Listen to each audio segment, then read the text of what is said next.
The fact that Negroes are in the ghetto or the Negroes are oppressed is not so terrifying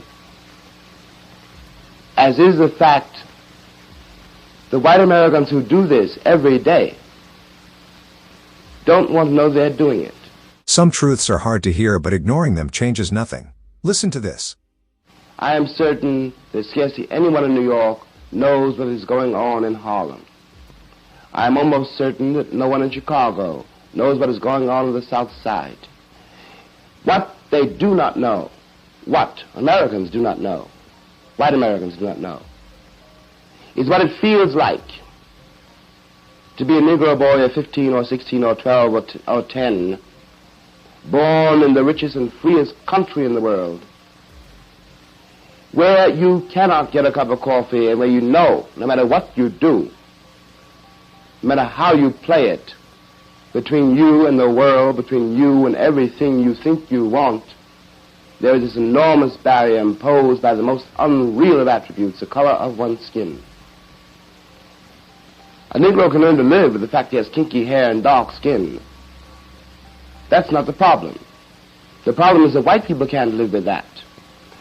And what is involved here is not the fact of the kinky hair or the dark skin, but what white Americans take this to be. And furthermore, what white Americans do to these people who have the kinky hair, the dark skin. The fact that Negroes are in the ghetto or the Negroes are oppressed is not so terrifying as is the fact the white Americans who do this every day don't want to know they're doing it.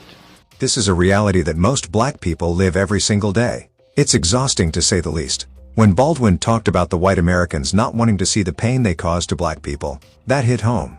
It's not just unfair, it's invisible pressure that shapes your life, your decisions, your dreams. Imagine trying to explain your pain to someone who caused it. Instead of them acknowledging their deeds, they tell you to get over it because you talking about it makes them feel guilty and uncomfortable. Many of us know that weight well. It's something you carry quietly, while the rest of the world just keeps moving as if nothing is wrong. It's frustrating and sad. Segregation means that you can penalize a man for being born black,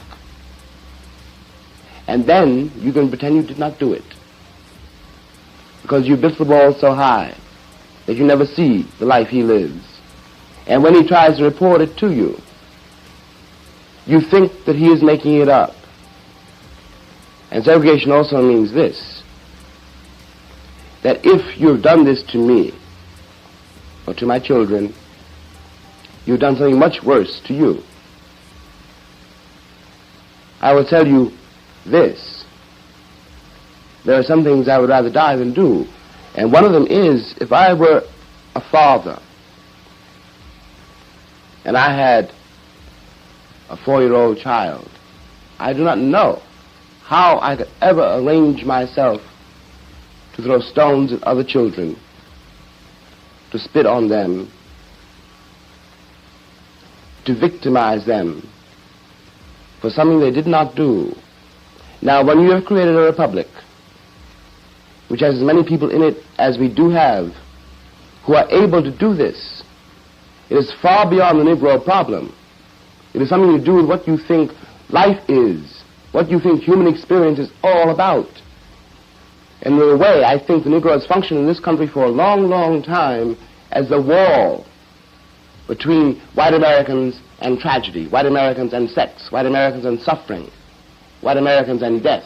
This part really speaks to the way black people are forced to navigate life under systems that were never made for them. That line about people being so high up they don't see the life you live, that's real. So many of us have felt invisible in the eyes of society, even while living with constant pressures and challenges. The way innocence is affected is heartbreaking. It's a reality that has shaped black families, communities, and generations so badly. And yet, black people keep moving forward, carrying that weight and still finding ways to survive and thrive. And all the things of which the Negro is accused in the minds and hearts of most white Americans are the things that most white Americans are afraid to deal with in themselves. This is a very sinister matter for a country At this stage in the world's history, it's a very sinister matter for the world. The truth here is heavy. So much of the world's fear, anger, and judgment toward black people comes from what others refuse to face in themselves. That denial shapes how we are treated every day. It's painful and it's exhausting. But it also shows the strength and resilience required just to exist honestly in a world that often refuses to see you. Baldwin's words remind us that this isn't just history, it's a reality even today. Therefore, understanding this makes you value the courage, endurance, and dignity it takes to keep going despite it all.